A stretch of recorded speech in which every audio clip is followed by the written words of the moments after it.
Hello everyone, another day, another earning apps na naman yung pag-uusapan natin. So kung bago ka pa nga lang sa channel ko, ay huwag mong kalimutang mag-subscribe at i-click yung notification bell para nga updated ka sa mga future earning app natin.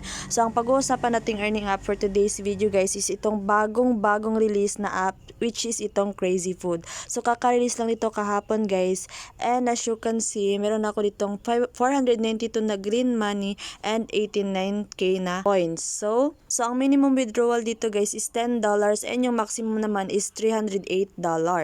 And yung withdrawal method nila guys is meron tayo ditong Lazada, GCash, PayMaya, GrabPay, and PayPal. So paano nga ba tayo kikita dito kay Crazy Food?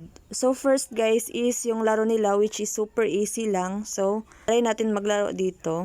So, ganito lang naman yung laro dito guys. Need lang natin ilagan tong sandok. I don't know if sandok ba yung tawag dito. Just correct me if I'm wrong, okay? So, ko pa sa app na to guys is hindi irritating yung ads nila. May ads sila guys pero saglit lang, mga second lang, ganun. May makukuha pa tayong reward guys kapag nag-watch ad tayo. Kaya sulit, diba? And another way nga guys to earn dito kay Crazy Food is itong escape supplies nila. So, every task dito guys is makaka-earn tayo ng 60 pesos na green money. Super easy lang naman ang task dito guys, need mo lang maglaro. And meron pa sila ditong pa-activity rewards guys. Every reward na nakukuha natin sa daily task guys is dito natin may exchange. Lang natin magpa-level up dito para nga mas marami tayong makuhang rewards, ganon. And ito naman yung pa-daily task nila dito guys. Kayang-kaya nyong gawin to everyday. Super easy lang kasi ng pa-task nila. Marami din tayong makukuhang rewards dito. And meron din sila ditong pa-reward guys kapag may nare-refer kang friend mo. Please note guys na optional lang din yung invite dito. And dito naman sa bus guys, dito natin magagamit yung every reward na nakukuha natin sa pagwa-watch ad natin. Meron din silang pa-vault dito guys, wherein dito natin mai-exchange yung ating coins na nakukuha sa game. Legit and paying naman tong app na to guys. So if gusto nyong itry to, mag-install na din kayo para nga sabay-sabay na tayong kikita dito. So yun lang naman, bye!